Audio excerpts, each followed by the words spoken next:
Do you believe in astrology? Do you believe in its influential power over us? This video is going to be interesting, so make sure you keep watching, as today we're going to deep dive by going over 12 zodiac houses, which will explain a lot about astrology and zodiac symbols.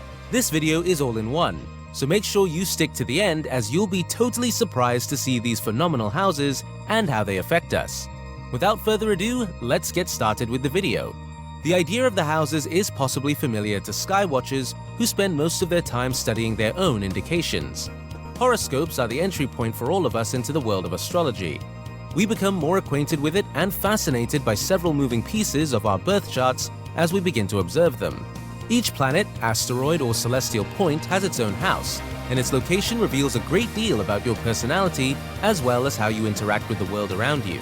Furthermore, the houses serve as a guide to help you understand your past, present, and future. Different tangible and emotional events are activated when the planets in the sky pass through these realms. If this all seems a little strange, that's because it is. The houses are what makes astrology so fascinating. Each house represents a different aspect of human life, but none of them are contained within a shell. The 12 houses all work together as a team, encompassing the entire 360-degree wheel. Their geometric pattern serves as a metaphor for an individual's entire cosmology. Before we start counting down the houses, we first need to know what exactly these houses are and why they influence our lives so much. The houses of astrology, also known as the astrological map, are symbolic diagrams used to represent the various aspects of your personality and destiny.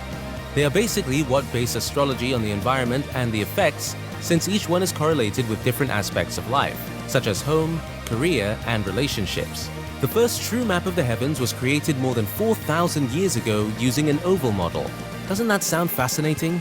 The houses are divided into 12 equal parts in the birth chart. However, the houses are not to be confused with the zodiac wheel, which is dependent on the sun's annual rotary motion. The houses, on the other hand, are based on the Earth's own 24-hour rotating motion around its axis. As a result, astrologers combine these two structures while reading a birth chart. Since the houses rotate every 24 hours, it's important to calculate the chart using the correct time of birth.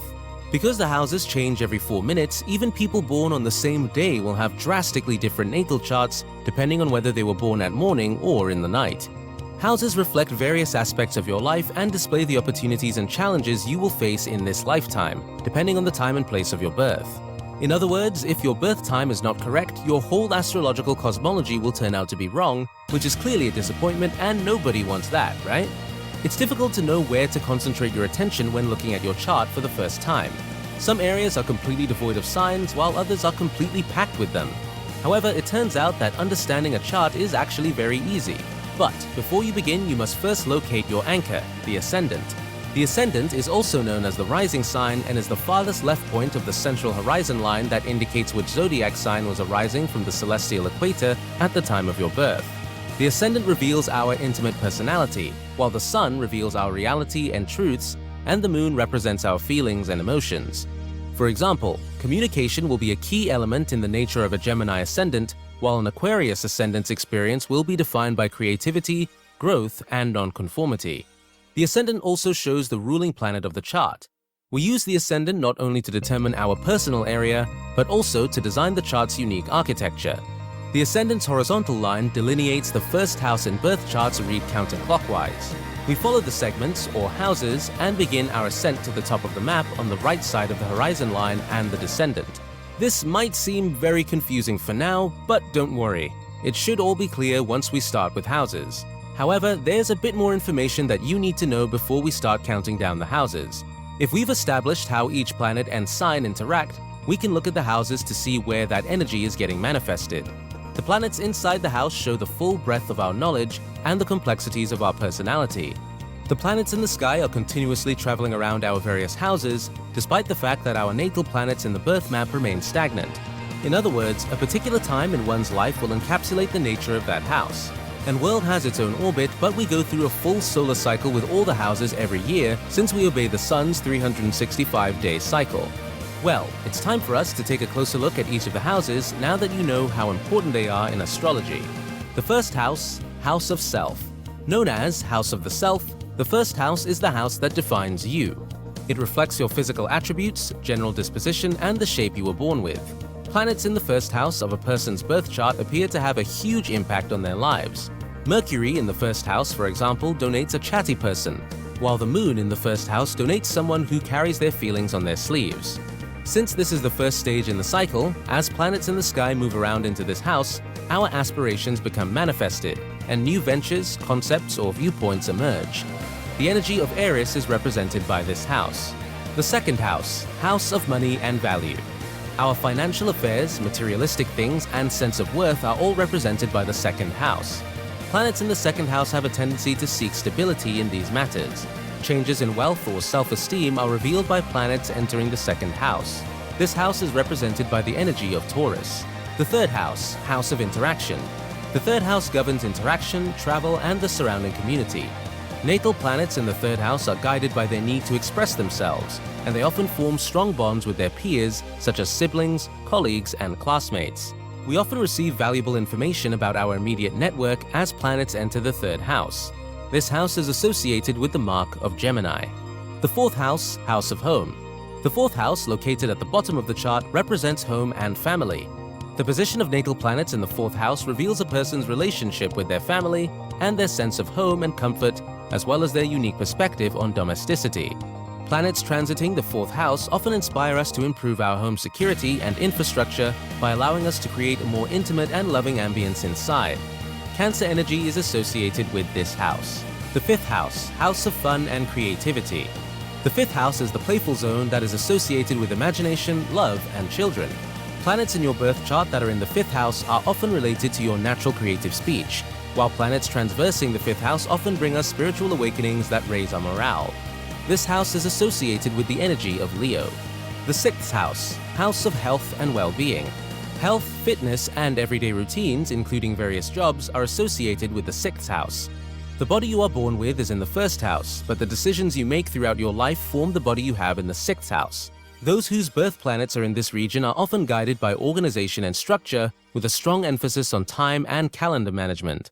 Planets traversing the sixth house aid in the formation of behaviors and the reorganization of schedules. The energy of Virgo is associated with this house. The seventh house, house of observation and partnerships. The seventh house is called the Descendant, and it stares directly across from the first house, Ascendant. Until now, all of the houses have focused on a person's immediate environment, their income, home, and friends. However, the idea of observation and partnership is presented in the seventh house. Those born with planets in the seventh house have a strong emphasis on partnerships and gravitate towards collaboration in all aspects of life. Planets transiting the seventh house assist in closing transactions, protecting trusts by signing contracts, and formalizing agreements. Libra energy is associated with this house. The eighth house, house of sex and transformation.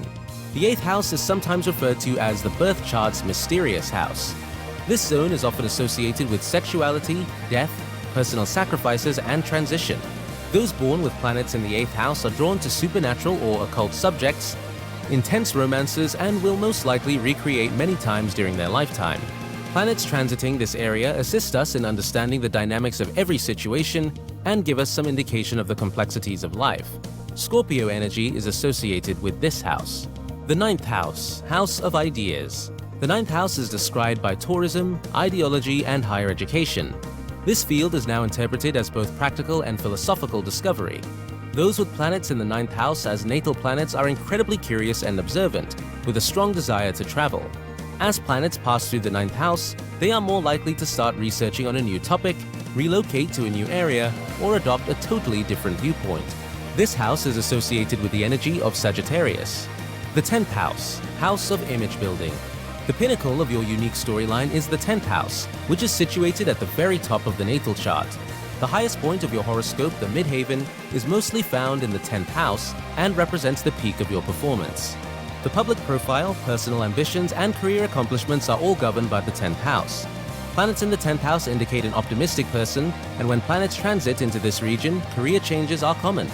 Capricorn energy is associated with this house. The 11th house, house of connections and community. The 11th house, as the houses descend, helps us remember why we put in so much effort. The 11th house is associated with humanistic endeavors and our global network. Because this zone contains both technology and innovation, those born with planets in the 11th house are often identified by their progressive ideas. Planets transiting through this domain assist us in broadening our horizons as we define our place in society. Aquarius energy is associated with this house. The 12th house, House of Secrets and Subconscious. The 12th house is located just beneath the horizon in the sky. It is literally the darkness before dawn. Similarly, the 12th house defines all things that exist without physical properties, such as emotions, secrets, and dreams, and is known as the unseen realm. Those born with planets in the 12th house are frequently intuitive, if not psychic. When planets transit the 12th house, we attract karmic people into our lives, but we must also remember that not all connections are meant to last. Pisces energy is associated with this house. Thanks for watching, guys. If you enjoyed the video, make sure to hit the like button. Subscribe to the channel Mindful Astrology and turn on notifications so you don't miss more videos on astrology and more. Check out this video, 9 tips on astrology and zodiac signs, and I'll see you in the next video. Take care.